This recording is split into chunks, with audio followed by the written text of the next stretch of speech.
आज की स्टोरी है बांग्लादेश की, जो कि 1947 से पहले भारत का हिस्सा था और उसके बाद से 1971 तक वह पाकिस्तान का हिस्सा रहा। ग्लोबल लेवल पर देखा जाए तो बांग्लादेश इस दुनिया में सबसे नज़रअंदाज किए हुए देशों में से एक है। बांग्लादेश, जिसका जन्म युद्ध, गरीबी, भुखमरी के बीच हुआ था, यहाँ तक कि आज़ादी के बाद इसकी इकॉनमी 14% तक गिर गई थी। वेस्टर्न कंट्रीज इसे यहाँ तक कहते थे कि इस देश में कुछ भी नहीं है, इस कारण इसे हमेशा गरीबी में ही गुजारना पड़ेगा। यह तो थी उस समय के एक्सपर्ट्स की किताबी भाषा का ज्ञान।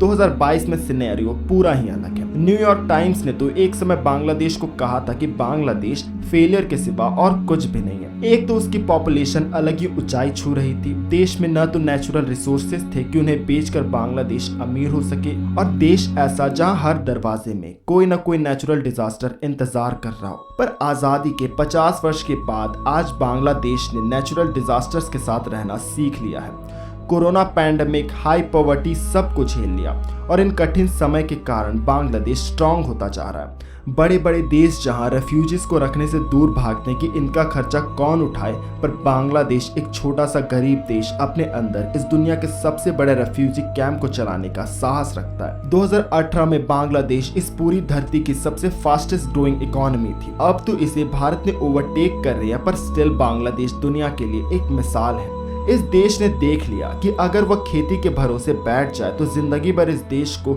एक वक्त की रोटी भी न मिले। इसलिए बांग्लादेश इतिहास को दोहराने के फिराक में लग गई। 300 साल पहले तक बांग्लादेश इस दुनिया का एक मैन्युफैक्चरिंग हब था, जहां मेनली टेक्सटाइल्स और अन्य कारीगरी होती थी। उस समय पश्चिम बंगाल और बांग्लादेश तो एक ही थे।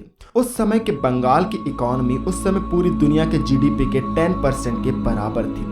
इतना छोटा सा राज्य और इतना अमीर आज तक इस पूरी दुनिया में ऐसी कोई भी जगह नहीं मिली। और अब फिर से बांग्लादेश ने अपना फोकस मैन्युफैक्चरिंग और सर्विसेज प्रोवाइड करने में कर दिया है। इस कारण बांग्लादेश ने 2020 से 2021 के जुलाई तक जहां $39 बिलियन का माल विदेशों में एक्सपोर्ट किया था, उसके बाद से जुलाई 2021 से फरवरी 2022 तक सिर्फ 8 महीने में बांग्लादेश ने ऑलरेडी $34 बिलियन का माल विदेशों में बेच दिया है, और मई भी जुलाई तक यह आंकड़ा $50 बिलियन को भी पार कर जाए। एक समय 1974 में जब अमेरिकन गवर्नमेंट के मंत्री हेनरी किसिंगर जब ढाका गए थे, तो उन्होंने बांग्लादेश की हालत को देखकर उसे बॉटमलेस बास्केट कहा था। अगर हम उसे सिंपल टर्म्स में कहें तो वो बांग्लादेश को बिन पैंदी का लोटा कह रहे थे।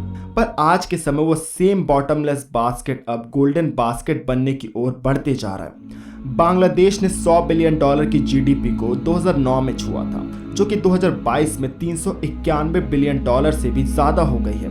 2009 के समय पाकिस्तान की जीडीपी $168 बिलियन थी, जो कि आज के समय $292 बिलियन पर अटकी हुई है। वही पॉवर्टी रेट 56% से 22% तक घट गया है। वही महिला सशक्तिकरण में यह देश अमेरिका जैसे एडवांस देश को भी पीछे कर चुका है। हाल ही के कुछ महीने पहले ही बांग्लादेश ने लीस्ट डेवलप्ड कंट्री के टैग से छुटकारा भी पा लिया, और अब वह एक डेवलपिंग कंट्री है, जिसमें कि भारत भी शामिल है। बांग्लादेश समझ चुका है कि अब उसे एक भी गलती नहीं करनी।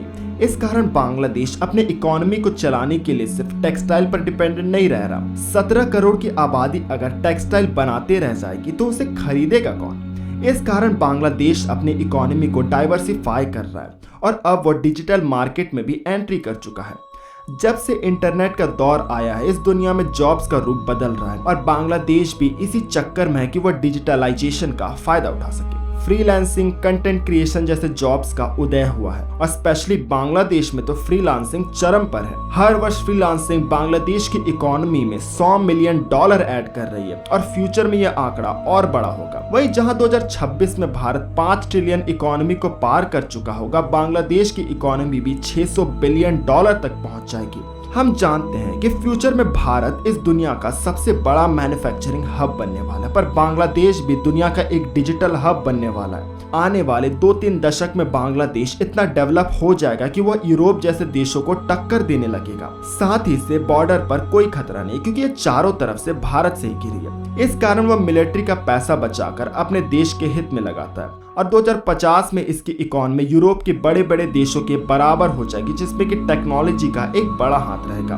फ्यूचर में बांग्लादेश सुपर पावर तो बनेगा, पर सिर्फ इकोनॉमिक लेवल पर। मिलिट्री, ग्लोबल डोमिनेंस, इन सब चीजों में सबसे पावरफुल बनने की बांग्लादेश की कोई पॉसिबिलिटी नहीं है और इसमें कोई फायदा भी नहीं है बांग्लादेश का, क्योंकि पावरफुल बनने के लिए उसे दुश्मन बनाने हों और वो चारों तरफ से भारत से घिरा, तो वो भारत को दुश्मन क्यों ही बनाएगा। जहां 2050 में चीन और भारत सुपर पावर होंगे, उस समय बांग्लादेश भी इस संसार में एक अमीर देश के रूप में कदम से कदम मिलाकर चलेगा। आज का वीडियो यहीं पर समाप्त होता है। उम्मीद करता हूँ आज का वीडियो आपको पसंद आया होगा। वीडियो पसंद आए तो इस वीडियो को लाइक कीजिए, चैनल को सब्सक्राइब कर इस वीडियो को शेयर करना ना भूलिएगा। धन्यवाद।